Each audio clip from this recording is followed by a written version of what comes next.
They called her the rock nerd, the non-combat liability, the ghost at the edge of the briefing tent.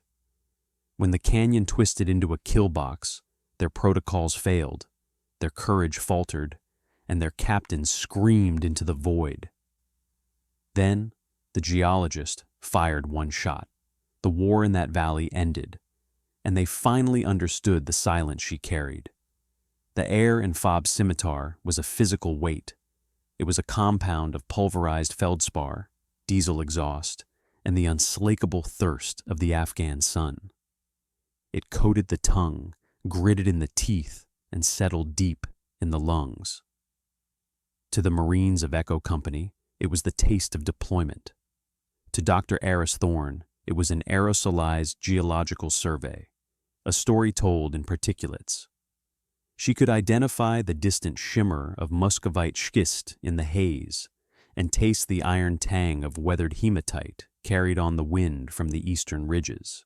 The world spoke to her in a language of pressure and time, a dialect of mineral and matrix that was far more honest than the shouted commands and forced bravado that echoed across the gravel expanse of the base.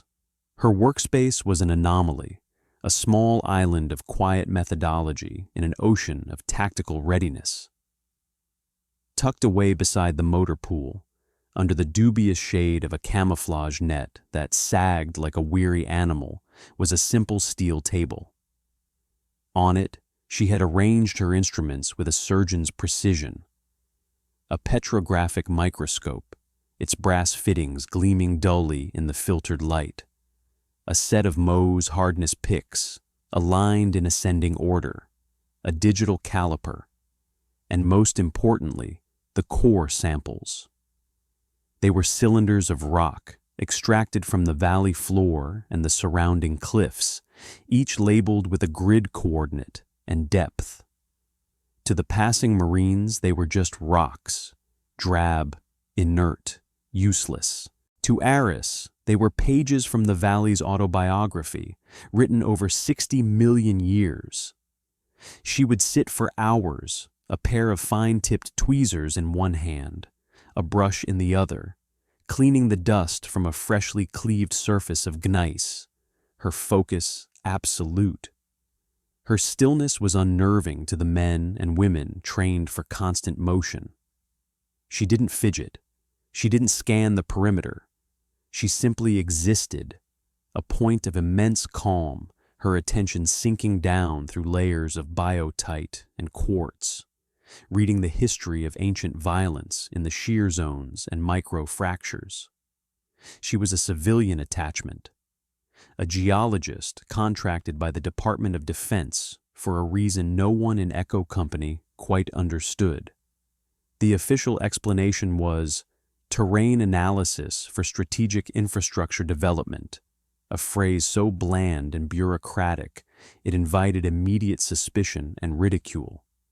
She wore sterile cargo pants and a plain gray shirt, her slender frame seemingly lost in the utilitarian fabric.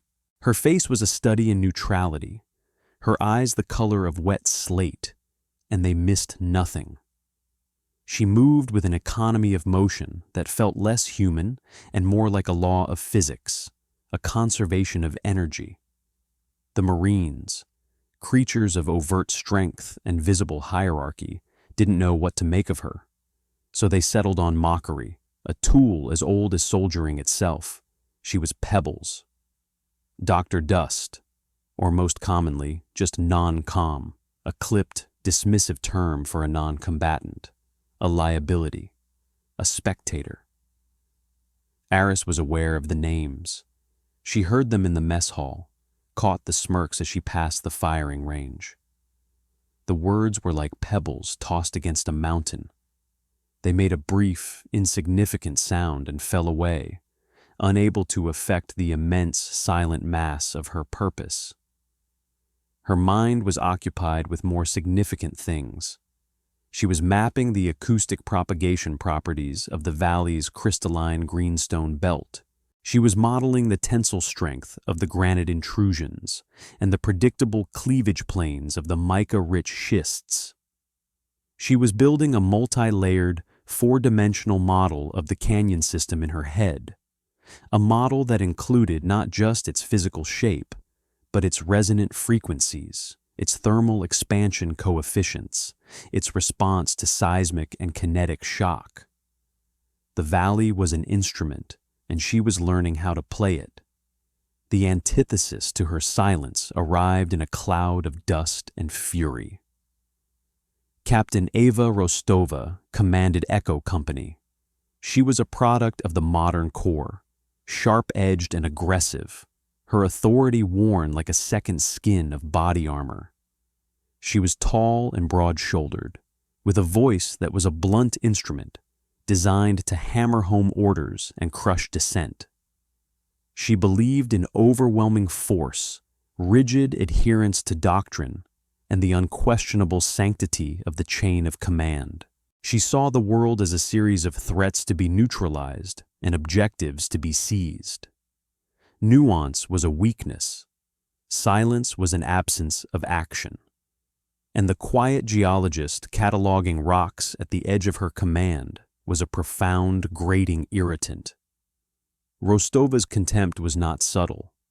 It manifested in the way she would stride through the FOB, her boots grinding the gravel as if trying to pulverize the very ground beneath her. She would deliver her morning briefings with a belligerent energy, her eyes sweeping over her platoon sergeants, her lieutenants, and always, for a moment, they would snag on the still figure of Eris Thorne. The captain saw a civilian, an academic, a soft variable in her hard-wired tactical equation. She saw a woman who did not carry a rifle as an extension of her own will, who did not speak in the clipped, acronym-laden language of war, and who therefore had no value. To Rostova, Eris was a symbol of the bureaucratic nonsense that infested the purity of the battlefield, a living, breathing piece of red tape. The friction between them was an unspoken, low-frequency hum beneath the daily operations of the FOB. It was the clash of two opposing philosophies. Rostova's world was built on the known, the practiced, the drilled.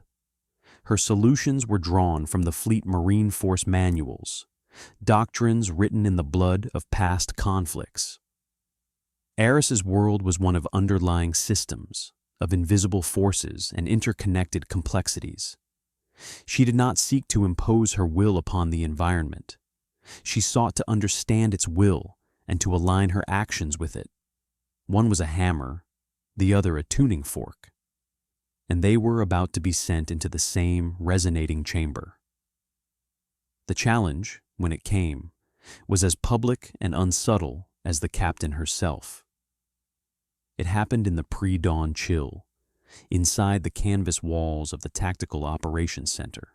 The air was thick with the smell of stale coffee and ozone from the humming servers. A holographic map of the Zarin-Kala Canyon system floated in the center of the room, a ghostly blue skeleton of rock and shadow. Rostova stood before it, a briefing stick in her hand, jabbing at points on the map. She was outlining the day's patrol, a deep reconnaissance mission to survey a series of narrow, interlocking ravines designated Sector Gamma. Intel suggests enemy spotters have been using these upper ridges to observe our movements, Rostova announced, her voice cutting through the quiet attention of her platoon leaders. We are going in to sanitize the area and place a new set of seismic sensors. This is a standard sweep and clear. By the book, people. No deviations. Her eyes scanned the faces of her Marines, demanding and receiving nods of understanding. Then, her gaze shifted, moving past her lieutenants to the corner of the tent where Eris stood, observing the holographic terrain model with an unnerving stillness. A cruel smile touched the corner of Rostova's mouth. Dr. Thorne will be accompanying us, she said, the words dripping with condescension. The assembled Marines shifted, a few sharing barely concealed smirks.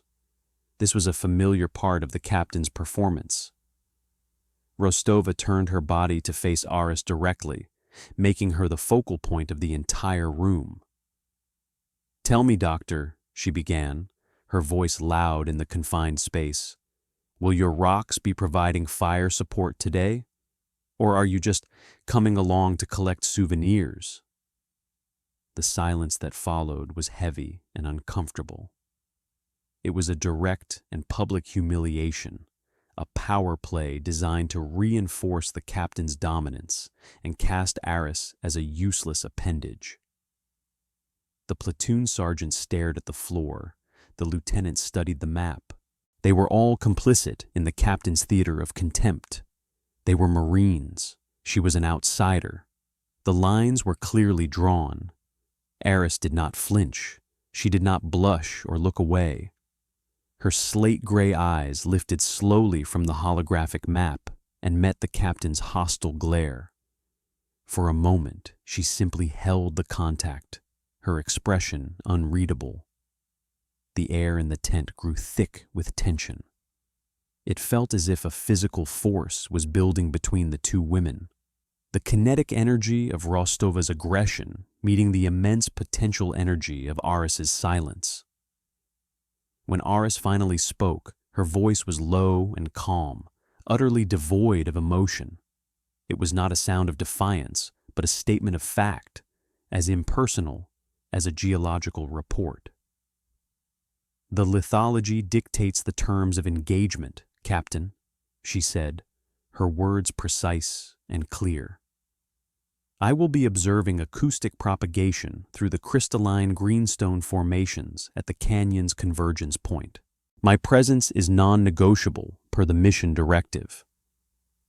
The response was a masterpiece of tactical non-engagement. She hadn't addressed the insult. She hadn't defended herself.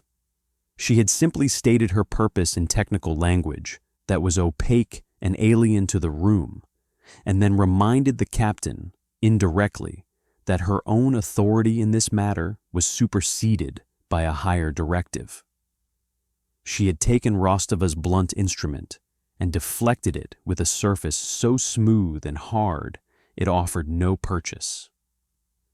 The captain's face tightened, a flush of anger rising up her neck. She had expected fear or deference or an argument she could crush.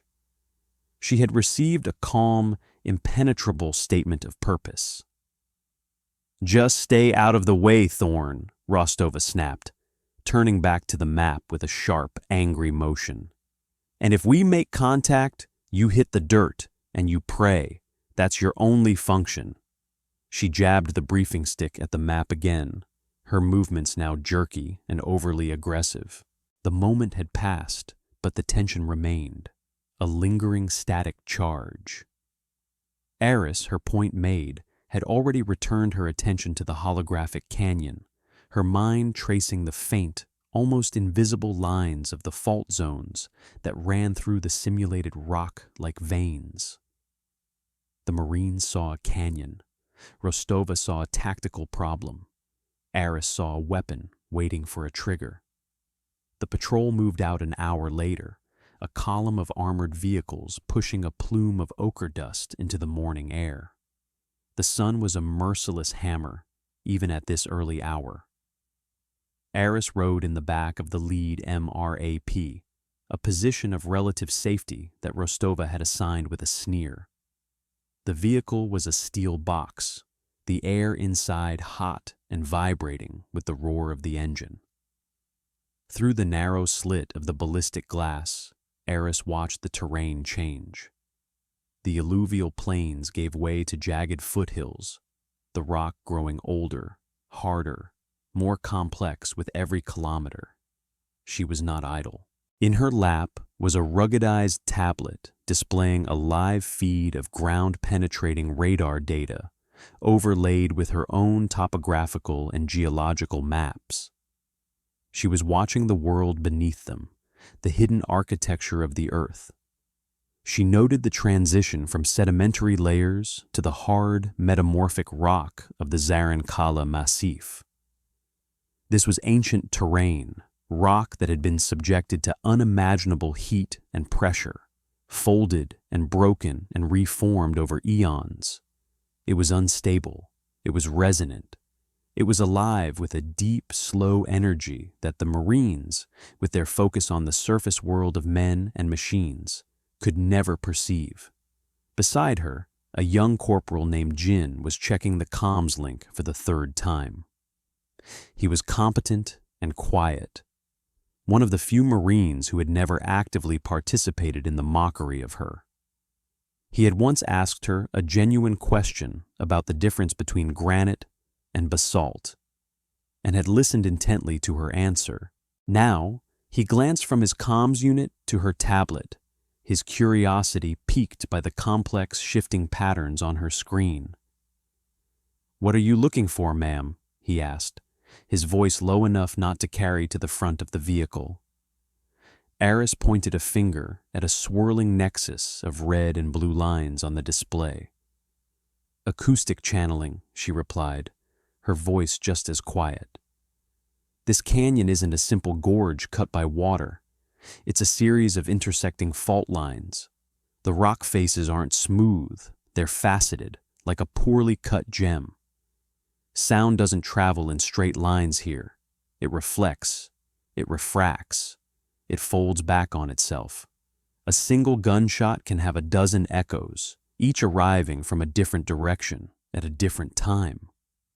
Jin frowned, trying to process the tactical implications. "Ghost sounds," he murmured. "We've heard stories about this place. Patrols getting spooked, shooting at shadows." "There are no ghosts, Corporal," Eris said, her eyes fixed on the screen. "Only physics." They dismounted at the mouth of Sector Gamma, the MRAPs forming a defensive perimeter. The air in the canyon was immediately different. It was cooler, the sunlight cut off by the towering walls of rock that rose hundreds of feet on either side. And it was quiet. The wind died, and the silence that descended was profound. It was a weighted silence, a presence, not an absence. Eris felt it on her skin, a subtle pressure change. She tilted her head, listening.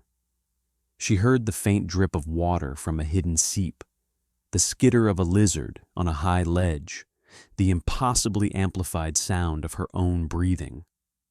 The canyon was an echo chamber, a natural amphitheater designed for a tragedy. The rock walls were a tapestry of geological violence. Gneiss, with its distinct bands of light and dark minerals, was twisted into tortured shapes. Veins of white quartz cut through the darker rock like scars. Eris ran a hand over the surface. It was cool and rough, vibrating with a barely perceptible hum. The mountain was breathing. Rostova, oblivious to the subtleties of the environment, was already barking orders, deploying her squads. First platoon took the left wall, second platoon the right. They moved with practiced efficiency, their boots crunching on the scree-covered floor. The sound was unnaturally loud, each footstep a sharp report that bounced between the walls. Eris unslung the long, heavy case she had carried from the MRAP. The Marines assumed it was specialized survey gear. It was, in a sense. She opened the case, revealing not a laser scanner or a seismometer, but a rifle. It was a custom-built weapon, a .408 Chaytak with a heavily modified stock, an advanced optics package, and a barrel that was thicker and longer than standard issue. It was a tool of extreme precision, designed for engaging targets at ranges the Marines could barely comprehend. She attached a small device near the muzzle, a harmonic dampener of her own design. Corporal Jin watched her, his eyes wide. This was not the equipment of a non-combatant. Eris said nothing, simply slinging the rifle over her shoulder and beginning her own slow, methodical ascent up the center of the canyon floor, her eyes scanning not for enemy fighters, but for stress fractures and cleavage planes in the rock. The crisis began without warning. There was no battle cry, no opening volley of machine gun fire. There was only a single, sharp crack that seemed to come from everywhere at once. One of the Marines in 1st Platoon crumpled to the ground, a dark stain spreading across his chest. Then chaos erupted. The single shot was followed by a fusillade, but the sounds were wrong. The reports were staggered, layered, coming from the left, the right, the front, and impossibly from behind them. The Marines reacted instantly, dropping to cover, laying down suppressing fire. But they were shooting at ghosts.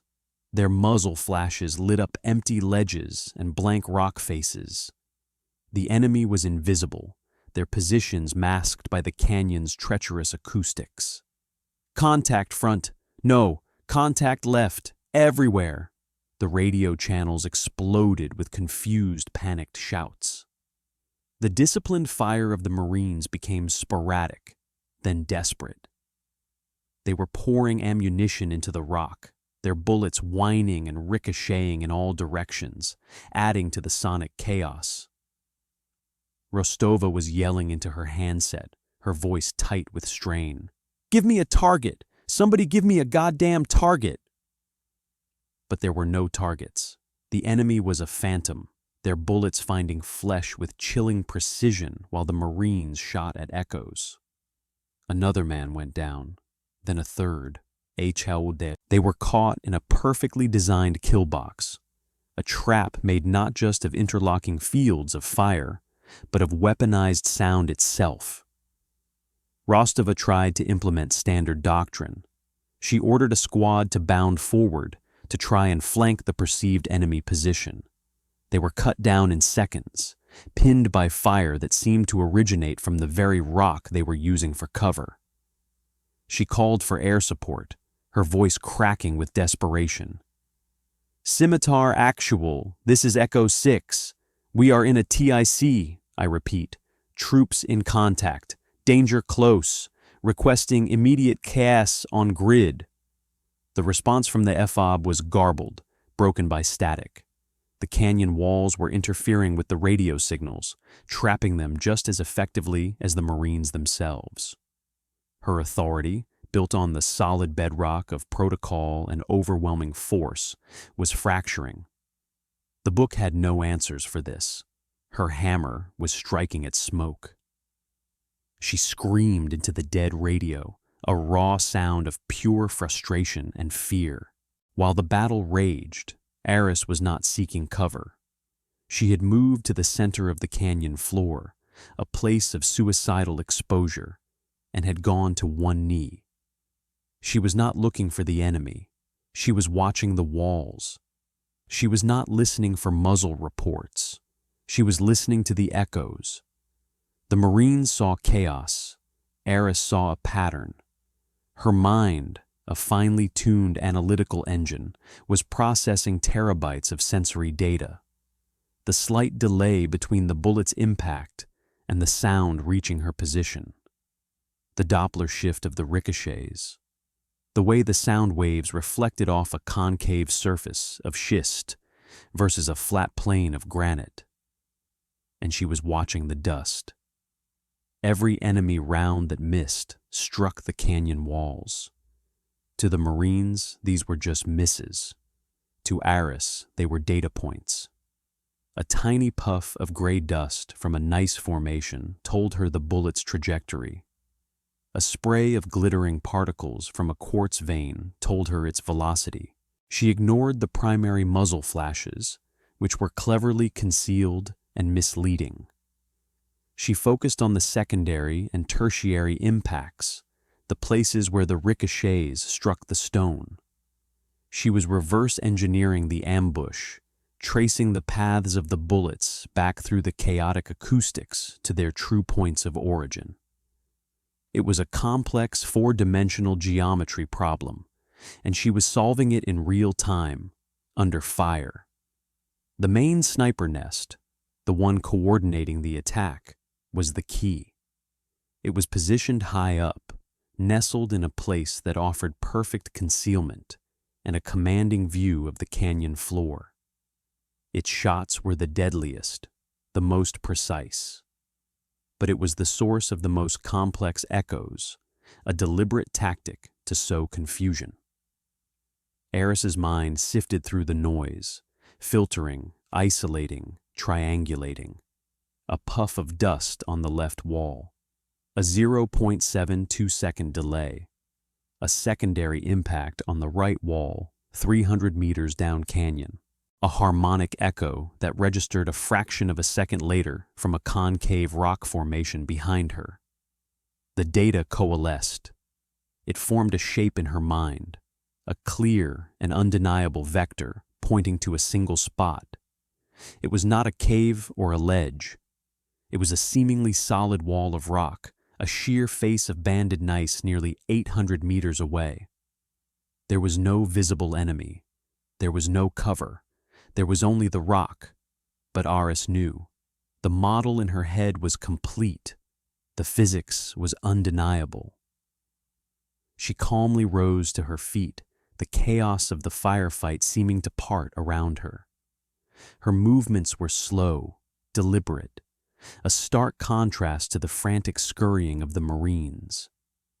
She shouldered the heavy rifle, the stock settling into the familiar groove of her shoulder. She was a statue of lethal calm in a hurricane of noise and fear. Corporal Jin, pinned down behind a miserable outcrop of rock, saw her. He saw the impossible serenity on her face, the absolute focus in her eyes. He saw the captain screaming into a useless piece of plastic, and he saw the geologist preparing to do something. In that moment, he made a choice. He chose the quiet competence over the loud failure. Eris's voice cut through the din, not with volume, but with clarity. It was directed at Jin. "Spotter," she said, the single word a command. "Target is not the source. Target is the reflection point." Rostova, hearing her, whipped her head around, her face a mask of fury and disbelief. "Thorn, what in the hell do you think you're doing? Get down! That is a direct order." Eris ignored her. Her entire world had contracted to the space between her eye and the rifle's optic.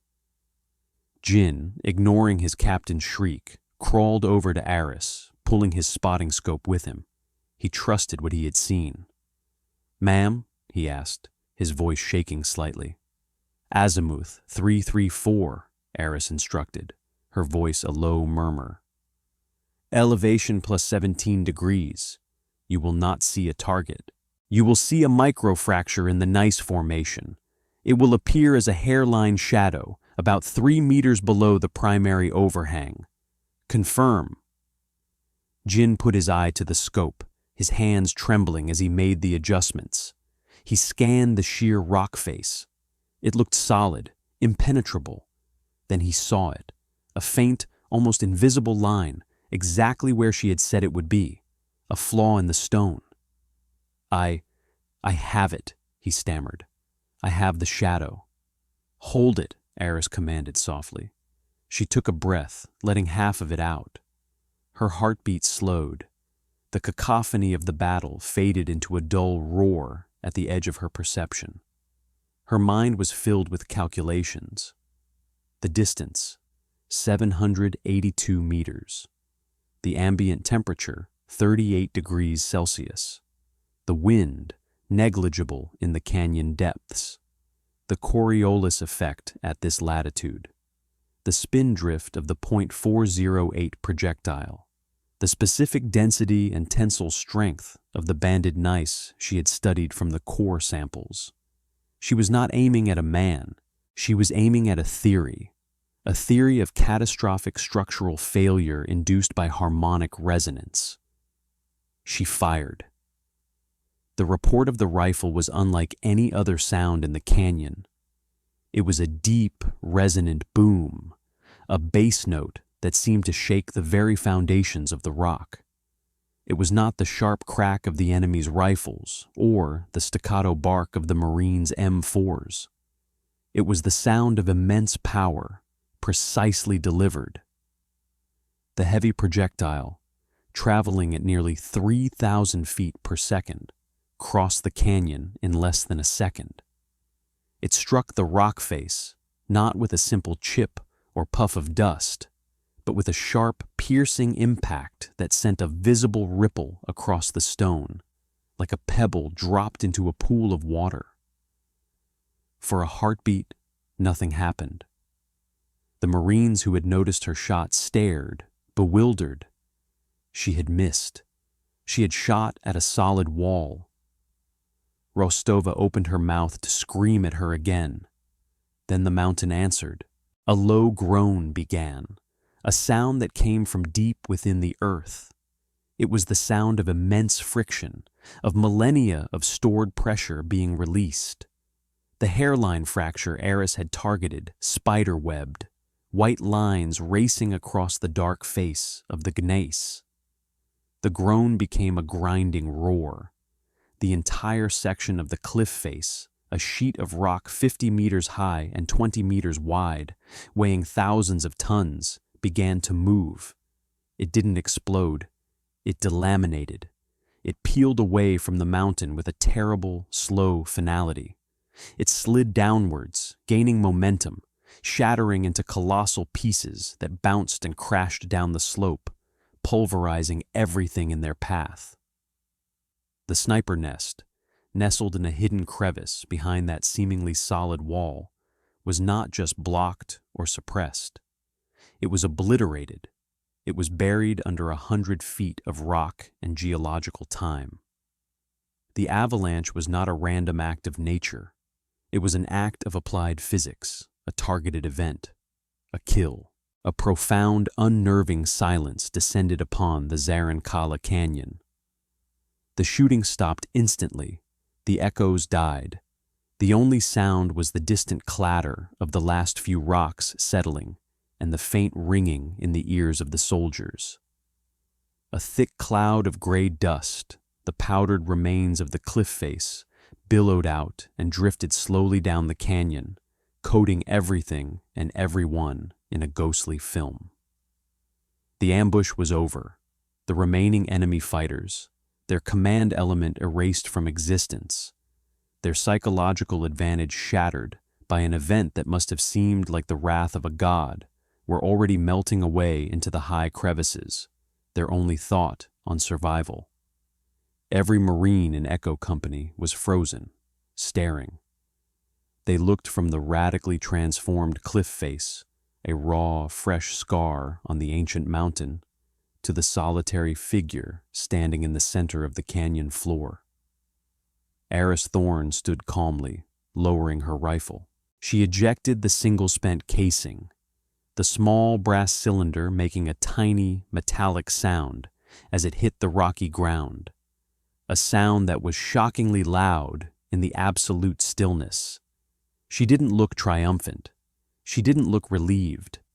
She looked like a scientist who had just successfully concluded an experiment. Her expression was neutral, her work complete. Rostova stared, her mouth agape, her face pale beneath a layer of grime and the new coating of stone dust. Her mind, so rigid and doctrinal, could not process what it had just witnessed. It was impossible. It was a fluke, a lucky accident. It had to be. But deep down, a cold dread was beginning to seep into the cracks of her certainty. She had seen the deliberateness of the act, heard the impossible precision of the command to the spotter. This was not luck. This was something else entirely, something she could not comprehend. The patrol back to FOB's scimitar was conducted in a state of collective shock. The wounded were stabilized. The dead were carried with grim reverence. No one spoke. The usual post-contact chatter was absent. The Marines kept stealing glances at Eris, who sat in her corner of the MRAP, cleaning her rifle with the same detached, methodical precision she had applied to her rock samples. They looked at her differently now. The mockery was gone, replaced by a mixture of awe and a new, deeper kind of fear. She was no longer a non-combatant. She was an omen. The after-action report was a tense, surreal affair. They gathered again in the TOC, the holographic map still glowing in the center of the room. Rostova, having regained some of her composure, was attempting to control the narrative. She described the ambush, the effectiveness of the enemy's tactics, the failure of the comms. When she got to the end of the engagement, she faltered. The engagement was concluded when a section of the canyon wall collapsed, neutralizing the primary enemy position, she said, her voice stiff and formal. She chose her words carefully. It appears the enemy's suppressing fire, combined with our own, destabilized the rock formation, causing a fortuitous landslide. A few of the Marines who had been there shifted uncomfortably. Corporal Jin stared at the floor, his jaw tight. It was a lie, a desperate attempt to fit an inexplicable event into a rational, acceptable framework. Eris, standing in her usual spot in the corner, said nothing. She simply watched, her face a blank canvas. She did not need to defend her actions. The physics would do that for her. It was then that the secure satellite phone buzzed, a shrill, insistent sound that cut through the tension. The comms tech answered it, his eyes widening. He held the receiver out to Rostova's superior, a major who had been observing the debrief. "Sir," the tech stammered, It's CENTCOM. General McLeod on the line. For someone named Spectre." The major frowned, confused. "There's no one by that call sign here, Sergeant. You must have misheard." Rostova's head snapped up. She looked around the tent, a flicker of irritation on her face at the interruption. "There is no Spectre here, sir," she repeated, her voice loud and certain. The comms tech listened to the receiver, his face growing pale. "Sir, the general is insistent. He says, and I quote, 'Put Spectre on the line right now, or I will personally fly to that rock pile and strip the eagles off your collar.'" He then asked if Dr. Thorne was present. A different kind of silence fell upon the tent. It was not the profound silence of the canyon, but a brittle human silence, filled with dawning horror and radical reevaluation. Every single eye in the room swiveled to Eris Thorne. Rostova's face, already pale, lost all its color. It was as if the structural integrity of her entire worldview had just been hit by a high-caliber round. The major, a career officer who knew a career-ending moment when he saw one, walked over to Eris and held out the receiver. "Doctor?" he asked, his voice now laced with a deference that was utterly alien to their previous interactions. Eris took the phone. She raised it to her ear, her posture unchanged. "Spectre here," she said, her voice calm and even. The entire command staff of FOB Scimitar leaned in, shamelessly listening to one side of a conversation that was clearly going to redefine their existence. "Yes, sir," Eris said after a moment. The acoustic modeling was predictive. The crystalline greenstone performed as expected. Yes, a harmonic trigger was sufficient. A pause. Asset denied. The test was conclusive. She listened for another 10 seconds. "Understood, sir." "Spectre out!" She handed the phone back to the major. The satellite phone buzzed again almost immediately. The major answered it. His side of the conversation was short, consisting mostly of, "Yes, General," and "I understand completely, sir," and "It will be done, sir." He hung up the phone, his hand trembling slightly. He looked at Captain Eva Rostova, and his face was cold iron. "Captain," he said, his voice flat and devoid of all warmth, You are relieved of command, effective immediately. Pack your personal gear. A transport will have you on a flight back to Bagram within the hour. You will face a formal inquiry for compromising a strategic asset and for a catastrophic failure of tactical adaptation. Rostova swayed on her feet, her face a mask of utter devastation.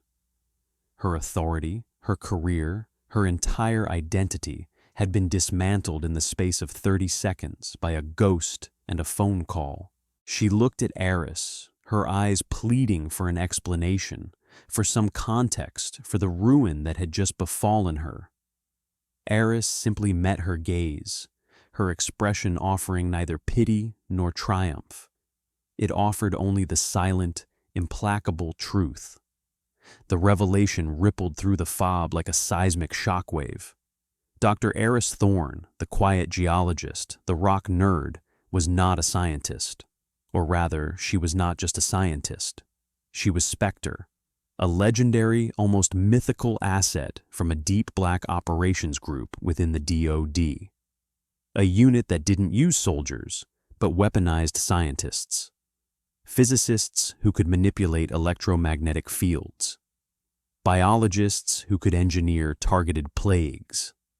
And geologists who could turn a mountain into a guided weapon. She was the author of the Doctrine on Environmental Warfare. She had been in the Zarankala Valley to conduct the final field test of a predictive model she had spent 7 years developing. Echo Company had not been her protection. They had been her laboratory subjects. And Captain Rostova had been the uncontrolled variable that had nearly ruined the experiment. A new order settled over FOB's scimitar. It was a quiet, fearful order. The Marines who had once mocked her now avoided her gaze. They gave her a wide berth as she moved through the compound, as if she were a piece of unexploded ordnance. They no longer saw a strange woman. They saw a force of nature. They looked at the mountains that surrounded them with a new and terrible respect. The landscape was no longer inert. It was her arsenal. Late that night, as Aris was packing her instrument cases under the dim lights of her workstation, a figure approached. It was Corporal Jin. He stood for a moment in the shadows, hesitant. He was not holding a weapon.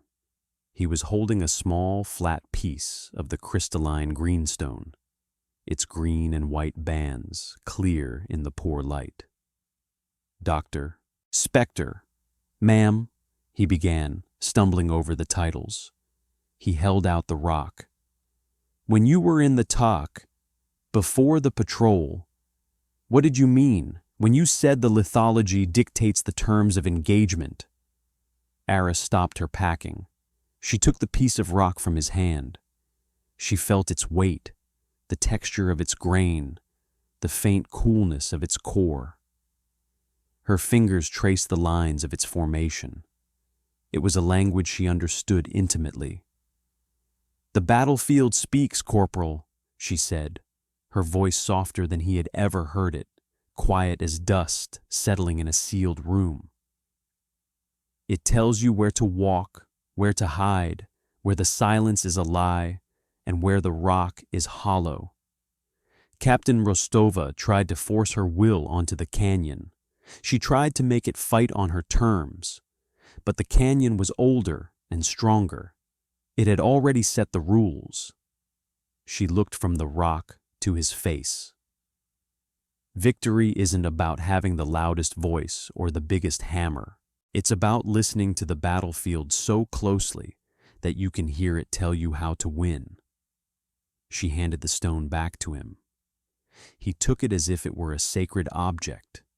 He nodded, a profound understanding dawning in his eyes. He had been a witness to a new kind of war, a deeper and more terrible form of combat.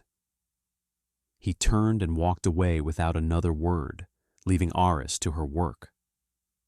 An hour before dawn, a black, unmarked helicopter descended upon the FABA. its rotors beating the dusty air with a quiet, predatory rhythm. It bore no insignia. It landed away from the main flight line, a ghost arriving to claim one of its own. Eris walked toward it, carrying 2 cases.